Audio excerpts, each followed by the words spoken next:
जय हिंद दोस्तों। आज मेरे पास दो गुड न्यूज़ हैं डिफेंस रिलेटेड भारत के, और एक नॉट सो गुड न्यूज़ है।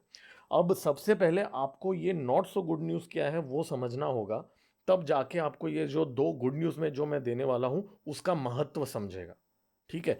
अब पहले दो गुड न्यूज़ बता देता हूँ। गुड न्यूज़ ये है कि भारत ने फ्रांस के डेसॉल्ट के साथ एक एग्रीमेंट साइन कर ली है, और राफेल का जो फ्यूसलेज और कुछ क्रिटिकल कंपोनेंट्स जो हैं वो अब भारत के अंदर मैन्युफैक्चर होने वाले हैं, असेंबल होने वाले हैं।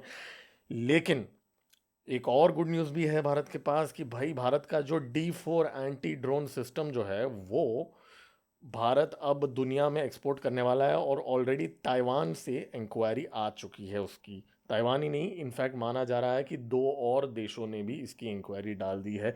लेकिन जो नॉट सो गुड न्यूज़ है वो राफेल रिलेटेड ही है। वो ये है कि फ्रांस की जो डेसॉल्ट है ना, इसने भारत के अंदर ये प्लांट तो ज़रूर अनाउंस कर दिया है, लेकिन भारत के साथ सोर्स कोड शेयर नहीं करने वाला है ये कंपनी। अब वो क्यों? क्योंकि ये जो कंपनी है उसने मना कर दिया है भारत को सोर्स कोड शेयर करने से। उसके पीछे कुछ रीजंस हैं, बिजनेस रीजंस हैं। और वो क्या है सबसे पहले मैं इस वीडियो में बताने वाला हूँ। फिर मैं आपको ये जो राफेल का जो प्लांट है जो भारत में लगने वाला है उसके बारे में बात करने वाला हूँ, और फिर D4 ड्रोन सिस्टम जो भारत अब एक्सपोर्ट करने वाला है उससे रिलेटेड गुड न्यूज़ के बारे में बात करने वाला हूँ। मेरा नाम है गिरीश और आप देख रहे हैं जियो पॉलिटिक्स। चलिए स्टार्ट करते हैं। आज सबसे पहले मैं ये नॉट सो गुड न्यूज़ से शुरू करने वाला हूँ ये वीडियो। देखिए क्या है ना, भारत ने डेसॉल्ट को सोर्स कोड राफेल का मांगा था। ठीक है। ऑलरेडी राफेल्स भारत ने ले रखी हैं डेसॉल्ट से, और 26 राफेल MB ले लिया इंडियन नेवी के लिए रिसेंटली। अब भारत के पास स्किन इन द गेम है राफेल्स, राइट। 36 प्लस 26 इतने सारे जेट्स भारत के पास हैं। ओके। तो इसके बाद भारत ने अब सोचा कि भाई इस रिश्ते को थोड़ा आगे बढ़ाते हैं और सोर्स कोड मांग रहा था। अभी भारत सोर्स कोड क्यों मांग रहा है? वो इसलिए क्योंकि भारत के पास जो इंडिजीनियस मिसाइल सिस्टम्स हैं, जैसे Astra beyond visual range missile है, Rudram anti Rudram anti radiation missile है, और ऐसे बहुत सारे इंडिजीनियस मिसाइल सिस्टम्स हैं जो भारत इस राफेल के अंदर इंटीग्रेट करना चाहता है। लेकिन वो इंटीग्रेशन के लिए ना सोर्स कोड की ज़रूरत है।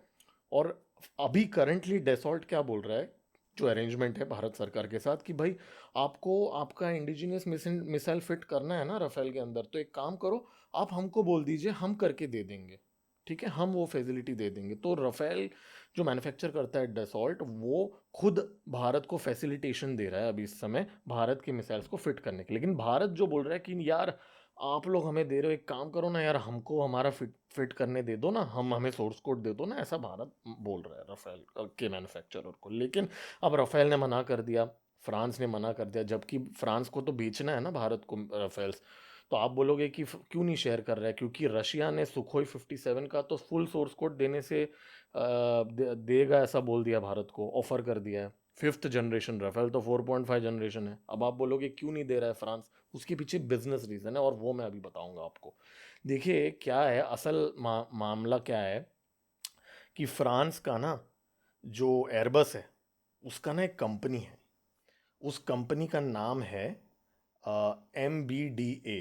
ठीक है, MBDA ये एक यूरोपियन कंपनी है। ये कंपनी ना बहुत सारी मिसाइल्स वगैरह मैन्युफैक्चर करती है। ठीक है। अब उनमें से ना एक मिसाइल है, उसका नाम है माइका मिसाइल। ठीक है, माइका मिसाइल जो है बाय डिफॉल्ट राफेल के साथ आता है, मतलब राफेल का प्रेफर्ड मिसाइल सिस्टम है माइका। ठीक है। अब ये जो माइका है ये बियॉन्ड विजुअल रेंज मिसाइल है। ठीक है, इसकी जो रेंज है 50-60 किलोमीटर का इसका रेंज है। आई थिंक 80 है, सॉरी 80 का इसका रेंज है मैक्सिमम। लेकिन जो भारत का ना इसका कॉम्पिटिटर वाला एक मिसाइल है, भारत ने बनाया इंडिजीनियस मेक इन इंडिया के अंदर, अस्त्रा BVR मिसाइल, अस्त्रा MK1। इसकी रेंज है 110 किलोमीटर्स। ठीक है, अब आप ध्यान से सुनिए, माइका का 80 किलोमीटर है, इसका 110 रेंज है। ठीक है, और माना जाता है कि अस्त्रा BVR का परफॉर्मेंस भी माइका से बेटर है। ठीक है। अब आता हूं मैं मेन मुद्दे पे। माइका जो है वो एक मिसाइल $2 मिलियन का बेचता है। जी हाँ, भारत ने अभी रिसेंटली 450 मिसाइल्स खरीदे थे। $2 मिलियन का एक मिसाइल आता है, मतलब आप अंदाज़ा लगा लीजिए 17-18 करोड़ रुपए का एक मिसाइल आता है माइका का, जो ये कंपनी बेच रहा है MBDA। ठीक है, फ्रांस की जो एयरबस ओन्ड कंपनी। लेकिन भारत का जो अस्त्रा मिसाइल है वो कितने का होगा मालूम है आपको? 7 to 8 करोड़ रुपीस। सिर्फ 7 to 8 करोड़ रुपीस का अस्त्रा मिसाइल है, मतलब आधे दाम से भी कम वाला मिसाइल है अस्त्रा। अब क्या है ना, आप किसी को बंदूक तो बेच दोगे, लेकिन आप ना जानबूझ के कोशिश करोगे कि गोली भी आप ही बेचो। समझ रहे हो? आप गोली सामने वाले को खुद मैन्युफैक्चर करने या फिट करने नहीं दोगे, आप बोलोगे यार मेरा ही बंद गोली लो ना, महंगा बेचूंगा। तो जो डेसॉल्ट जो है ना वो ये करने की कोशिश कर रहा था, लेकिन भारत ने फिर डेसॉल्ट को कन्विंस किया और बोला कि नहीं नहीं भाई, हम अपना खुद का मिसाइल लगाएंगे ये वो, और उनको भी डील चाहिए था। तो उन्होंने मान लिया कि बोला ठीक है, आप अपना अस्त्रा मिसाइल लगा लो, जो लगाना लगा लो, हम आपको लगा के दे देंगे, हम हेल्प करेंगे लगाने के लिए, लेकिन हम सोर्स कोड नहीं देंगे। ठीक है, सोर्स कोड नहीं देंगे। तो ये अरेंजमेंट था भारत सरकार का फ्रांस के साथ। अब यहाँ क्या हुआ कि ये जब अभी भारत ने वापस मांगा सोर्स कोड, तो उन्होंने बोला नहीं जी हम नहीं देंगे, क्योंकि हम महंगा मिसाइल दुनिया में बेचना चाहते हैं। अब इसके पीछे एक और भी रीज़न है कि फ्रांस नहीं देना चाहता, क्योंकि जो इजिप्ट, कतर, यूएई, ग्रीस, ये चार कंट्रीज और बहुत सारे कंट्रीज जिनके साथ एग्रीमेंट्स हैं फ्रांस के राफेल जेट के लिए, अगर भारत को सोर्स कोड मिल जाता है तो भारत फिर अस्त्रा मिसाइल जो है ना उसको डायरेक्टली रफेल को इंटीग्रेट करने लगेगा, राइट? फिर भारत ये सारे देश जो रफेल के जेट खरीद के बैठे हुए हैं ना, उन सबको बोलेगा यार तुम लोग ना माइका वाला मिसाइल मत यूज़ करो, बहुत महंगा है, हम आधे दाम पे बेचते हैं ना, अस्त्रा मिसाइल करके भारत बेच देगा। और भारत मार्केट खाएगा एमबीडीए का, जो फ्रांस की एयरबस ओन्ड कंपनी है। ठीक है, ये असल रीज़न है, मैक्रोन इसलिए भारत को सोर्स कोड नहीं बेचना चाहता। नेशनल सिक्योरिटी का भी उन लोगों ने रीज़न दिया है कि भारत वो रशिया के साथ शेयर कर सकता है, बट वो उतना बुलशिट रीज़न है, क्योंकि देखिए आजकल के ज़माने में वैसे भी रशियंस के पास ये सारा इन्फॉर्मेशन होता ही है। लेकिन एनीवेज वो मेन रीज़न नहीं है यहाँ पे, बिजनेस रीज़न ये है, ये असल रीज़न है।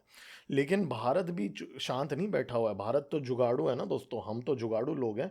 भारत ने ऐसे ऐसे टेक्नोलॉजीज़ पे भारत ऑलरेडी काम कर रहा है जहाँ पे भारत को सोर्स कोड की ज़रूरत नहीं है। भारत खुद अपना जो बीच में जो मिडलवेयर जो है ना, मिडलवेयर बोलते हैं, उसको मैन्युफैक्चर करने की कोशिश कर रहा है, जिससे ना जुगाड़ उगाड़ लगा के पाइप वाइप का कनेक्शन स्क्रू ड्राइवर से वगैरह करके भारत खुद ये करने की कोशिश कर रहा है। मैं थोड़ा लेमन लैंग्वेज में बोल रहा हूँ, ऑब्वियसली उससे थोड़ा ज़्यादा एफर्ट लगेगा, तो ये भारत ऑलरेडी कर रहा है। ठीक है, तो ये था नॉट सो गुड न्यूज़। अब नॉट सो गुड न्यूज़ भी इतना कोई बैड न्यूज़ नहीं है, क्योंकि राफेल का जो मैन्युफैक्चर है वो भारत को मस्त फिट करके दे रहा है अपने मिसाइल्स, ऐसा नहीं है कि वो अलाउ नहीं कर रहे हैं भारत को, लेकिन खुद नहीं करने दे रहा है। ठीक है, अब आता हूँ मैं गुड न्यूज़। आज का जो वीडियो है भाई, उसका सबसे बड़ा गुड न्यूज़ ये है कि जो राफेल जो मैन्युफैक्चरर जो डेसॉल्ट के साथ टाटा एडवांस सिस्टम की एग्रीमेंट साइन हो चुकी है। ठीक है, ये तो आपने हेडलाइंस पढ़ा ही होगा, लेकिन मैं अभी इस वीडियो में थोड़े से डिटेल्स शेयर करूंगा कि क्या क्या एक्चुअली यहाँ पे गेम चल रहा है, और इसकी जियोपॉलिटिकल डेवलपमेंट्स के बारे में भी बात करूंगा मैं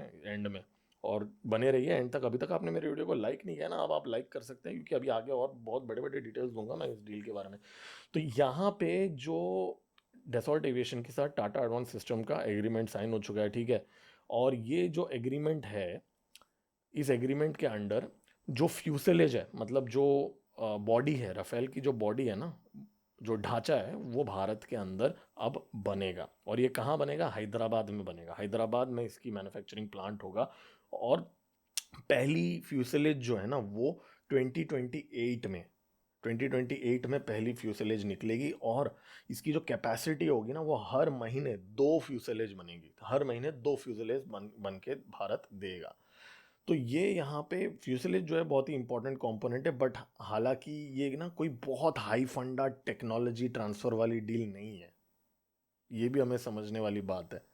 ऐसा नहीं है कि पूरा का पूरा रफेल बनाने के लिए दे रहे हैं, लेकिन यहाँ पे ना एक जियोपॉलिटिकली अगर मैं बोलूँ, बोलते हैं ना कि दिल खुश करने की कोशिश की मैक्रोन ने, वो जेस्चर किया एक। वो जेस्चर क्या है मैं अभी बताता हूँ। राफेल ने ना जो डेसॉल्ट ने ना इससे पहले फ्यूसेलेज किसी और देश में मैन्युफैक्चर करने नहीं दिया किसी को भी। ये भारत पहला देश है जिसको डेसॉल्ट ये फैसिलिटी दे रहा है।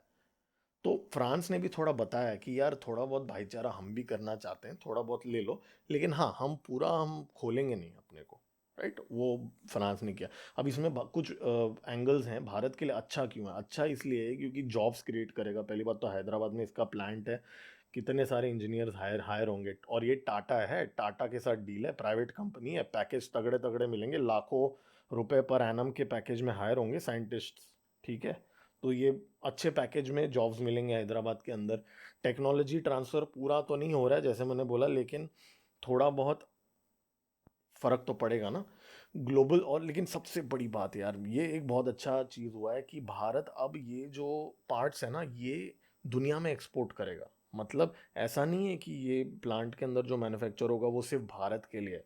जो जो देश, इजिप्ट, कतर, यूएई, ग्रीस, जिन जिन के पास रफेल है, उन सबको भारत पार्ट सप्लाई करेगा यहाँ से, इस प्लांट से। तो भारत एक एक्सपोर्ट हाउस, ऑलरेडी हमारा एक्सपोर्ट तो बढ़ गया ना, तो अभी ये इससे और बड़ा बूस्ट हो जाएगा। 21,000 करोड़ तो क्रॉस हो गया, अब उससे और ज़्यादा इसमें बूस्ट मिलेगा। और जो अब हमने जो स्पेंड किया है ना, $7 बिलियन, उसमें से 1-2 बिलियन तो इसमें से रिकवर कर लेंगे हम, बेच बेच के पैसा कमा के।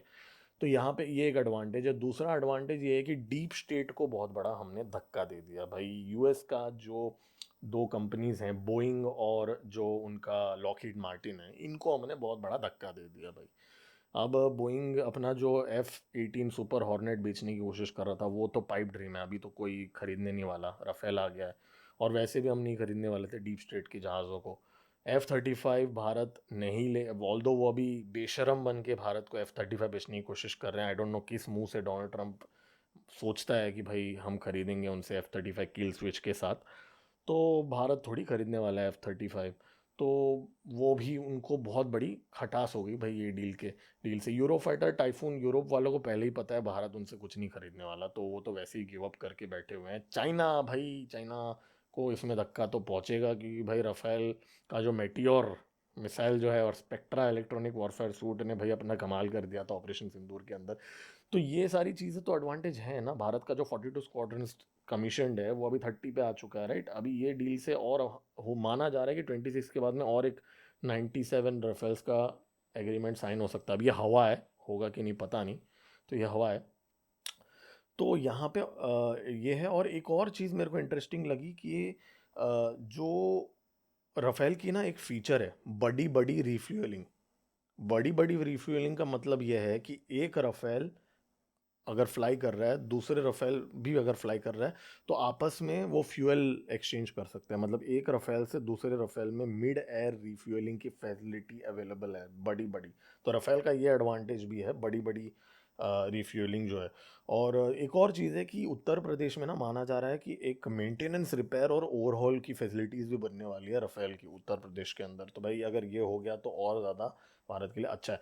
अभी यहाँ पे एक देखने वाली बात यह है कि दूसरी बहुत बड़ी आज की डेवलपमेंट है जो मैं अभी बात करने वाला हूँ, कि ऑपरेशन सिंदूर में भारत ने एंटी ड्रोन टेक्नोलॉजी का इस्तेमाल किया। पाकिस्तान ने 1,000 से ज़्यादा ड्रोन फेंके, अकॉर्डिंग टू हमारे जो मिलिट्री स्पोक्स पर्सन हैं। 1,000 से ज़्यादा ड्रोन्स भेजे, और 99.9% इंटरसेप्शन रेट था भारत का इन ड्रोन्स का। अब भारत ने कैसे किया? भारत ने D4 एंटी ड्रोन सिस्टम से किया। D4 एंटी ड्रोन सिस्टम से किया भारत ने।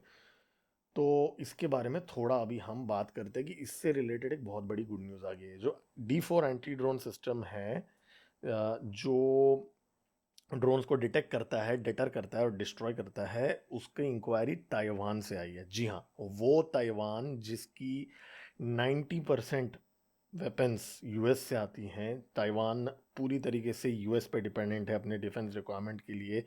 वो देश, और जो इतनी एडवांस्ड वेपन सिस्टम ताइवान के पास आज है, आज के डेट में पूरे दुनिया की सबसे advanced, most advanced US defence equipment Taiwan के पास है। वो भारत से रिक्वेस्ट कर रहा है कि भाई हमको दे दो D4 एंटी ड्रोन सिस्टम। ठीक है। और D4 जो है ना, वो DRDO, भारत इलेक्ट्रॉनिक्स और जेन टेक्नोलॉजीज, तीनों ने मिलकर बनाया है। ठीक है। और ये जो D4 ड्रोन है ना, इसने 8 प्रकार के ड्रोन्स की बैंड बजा दी। 8 नहीं, 9, जो ऑपरेशन सिंदूर में यूज़ हुए थे। बुरक शाहपर सीरीज पाकिस्तान ने यूज़ किया था। टर्की का बैरक्टर ड्रोन था, जो रद्दी है, जो यूक्रेन ने बंद कर दिया है रशिया के साथ यूज़ कर करके, वो रद्दी वाला ड्रोन। और जो अकिनिक मॉडल्स जो हैं वो यूज़ किया है। चाइना का CH-4 और विंगलोंग 2S यूज़ किया है। और एसिस गार्ड सोनगर ड्रोन यूज़ किया है। बाइकर यीहा कामकाजी और जासूस 2 ड्रोन्स। पाकिस्तान ने ये 9 प्रकार के ड्रोन्स इस्तेमाल किए थे ऑपरेशन सिंदूर में, जिसमें चाइना का CH-4 ड्रोन भी था, टर्की के भी ड्रोन थे, राइट। अब ये जो D4 सिस्टम, चाइना का जो CH-4 ड्रोन था, उसको आसानी से इसने डिस्ट्रॉय कर दिया था। राइट। तो ताइवान ने ये देख लिया और ताइवान ने बोला भाई मेरे को भी चाहिए ये, ठीक है। और जो भारत ने पूरा जैम और न्यूट्रलाइज कर दिया था ये CH-4 चाइनीज ड्रोन। और अब इतना ही नहीं, भारत अभी एक रिसेंटली 30 किलोवाट का डायरेक्ट एनर्जी वेपन भी भारत ने एग्जिबिट किया था हैदराबाद के DRDO के centre for high energy systems and sciences के जगह पे। तो ताइवान ने ये रिक्वेस्ट डाल दिया है, राइट। तो भारत ना अभी 2014 में 600 करोड़ वर्थ डिफेंस एक्सपोर्ट कर रहा था ना। इस साल, पिछले साल 21,000 करोड़ भारत ने डिफेंस एक्सपो में पैसे कमाए, राइट। अब भारत और ज़्यादा एक्सपैंड करने वाला है और चाइना की बैंड बजाने वाला है। वो मैं बताता हूँ क्यों, इसके पीछे भी रीज़न है। चाइना का पिछले साल ओवरऑल डिफेंस एक्सपोर्ट्स कितना था? $2.7 बिलियन का था। भारत का पिछले साल कितना था? उससे सिर्फ $200 मिलियन कुछ कम था, अप्रोक्सीमेटली बोल रहा हूँ, ऊपर नीचे। तो भारत भाई $1 बिलियन भी नहीं था भारत का तो एक्सपोर्ट, आज 2.5 के आसपास भारत पहुंच चुका है। चाइना के लेवल का भारत आज आर्म्स एक्सपोर्ट करने लगा है। वो बात अलग है कि यूएस के जैसा $318 बिलियन वर्थ का हमारा एक्सपोर्ट नहीं है जो यूएस ने किया, वो तो अलग लेवल पे गेम खेल रहे हैं। लेकिन उसका भी मैं आपको अगले वीडियो में डिटेल एनालिसिस बताऊंगा। यूएस का जस्ट एक छोटा सा बाइट दे देता हूँ मैं यहाँ पे, कि यूएस का जो $318 बिलियन का जो वेपन्स एक्सपोर्ट था पिछले साल जो किया था, उसमें से 70% तो यूरोप, यूक्रेन और मिडिल ईस्ट में हो रही है, और बाकी के जो 20% है वो जापान और ताइवान का है। तो रेस्ट ऑफ द वर्ल्ड जो बचा कुचा है, जो साउथ ईस्ट एशिया, अफ्रीका और बाकी जो देश हैं, eastern eastern European eastern European नहीं बोलूँगा, सेंट्रल एशियन जो देश हैं, उनमें तो हार्डली 5 बिलियन भी यूएस एक्सपोर्ट नहीं कर रहा है। तो वो जो गैप है ना मिलिट्री इंडस्ट्रियल कॉम्प्लेक्स के सप्लाई चेन के अंदर, वो भारत फिल करने वाला है अब। और ताइवान जो D4 anti drone system Bharat से रिक्वेस्ट कर रहा है ना, ताइवान ही नहीं, वियतनाम भी कर रहा है। वियतनाम का 80% ऑफ आर्म्स रशिया से हैं। तो हमें वियतनाम जैसे देशों को बेचना चाहिए। इंडोनेशिया का भी यूएस पे ज़्यादा डिपेंडेंसी नहीं है, सिर्फ 20% के आसपास है, तो इंडोनेशिया से भी रिक्वेस्ट आ रही हैं। तो भारत अब ग्लोबल आर्म्स मैन्युफैक्चरिंग के अंदर अराइव हो चुका है, ठीक है। राफेल का तो एक छोटा सा डील है यार, मतलब इतना मैं इसको बहुत बड़ा नहीं मानता हूँ, क्योंकि इसमें से फ्यूसलेजेस की मैन्युफैक्चरिंग हो रही है। जिस दिन सोर्स कोड मिलेगा, जिस दिन क्रिटिकल कंपोनेंट्स की मैन्युफैक्चरिंग होगी, उस दिन मैं बोलूँगा कि हाँ ट्रूली इंडिजनाइजेशन हो गया है। इतने में लेकिन देखिए एक पॉइंट हमें सोचने की बात है कि जो राफेल है वो 4.5 जनरेशन है, लेकिन सुखोई 57 जो रशिया ऑफर कर रहा है वो 5th जनरेशन है, ठीक है, स्टील्थ है, ठीक है। उसका रशिया हमको सोर्स कोड ऑफर कर रहा है, full technology transfer, full manufacturing करो। सुपर 38 प्रोग्राम जो सुखोई के का जो प्रोग्राम है हमारा, जहाँ पे जो एग्जिस्टिंग पुरानी सुखोई 30s जो हैं, जो आई थिंक 150 के आसपास जो है, 150 से 200 सुखोई 30s, उनका अपग्रेडेशन का सुपर 30 प्रोग्राम जो है ना, उसके अंडर रशिया ने सुखोई 57 को भी डाल दिया है। तो भारत 5th जनरेशन सुखोई 57 ले सकता है और 4.5 राफेल यूज़ कर सकता है। और AMC है भाई, जब बनेगा तब बनेगा, ठीक है, क्योंकि इंजन तो है नहीं हमारे पास ना। हम जापान से ले रहे हैं एक्सपेंसिव इंजन, जो अभी जो हमें जी ऑफर कर रहा है उससे डबल प्राइस में जापान ऑफर कर रहा है ना। हम वो लेने वाले हैं जी, ना हमको टाइम पे देने वाला है इंजन, ठीक है। वो बात अलग है, साउथ ब्लॉक में आज भी लोग मानते हैं कि भाई जी अपने को दे देगा। डीप स्टेट नहीं देने वाला दोस्तों, वो रुला रुला के देगा, किल स्विच के साथ देगा, पता नहीं। मैं I don't want to sound conspiracy theorist, but US पूरा कोशिश करेगा अपने को वो रुला रुला के देगा। तो या तो कावेरी इंजन बना दो 2-3 साल के अंदर, ठीक है, या तो कावेरी इंजन बना दो या सुखोई 57 ले लो। ये मेरा पर्सनल ओपिनियन है। आप लोग को क्या लगता है कमेंट्स में आप लिख के बता सकते हैं। मेरा नाम है गिरीश और आप देख रहे हैं एम जियो पॉलिटिक्स। मैं ऐसे ही डेली वीडियोस अपडेट्स लेके आते रहूँगा, डिफेंस रिलेटेड, जियो पॉलिटिक्स रिलेटेड। इस वीडियो को आप अगर आप लाइक करेंगे ना, मेरा नया चैनल है, थोड़ा सा वीडियो का वायरल हो सकता है ना थोड़ा सा। और मेरे चैनल को अभी तक आपने सब्सक्राइब नहीं किया तो आप सब्सक्राइब भी कर सकते हैं। मेरा नाम है गिरीश और आप देख रहे हैं एम जियो पॉलिटिक्स। जय हिंद।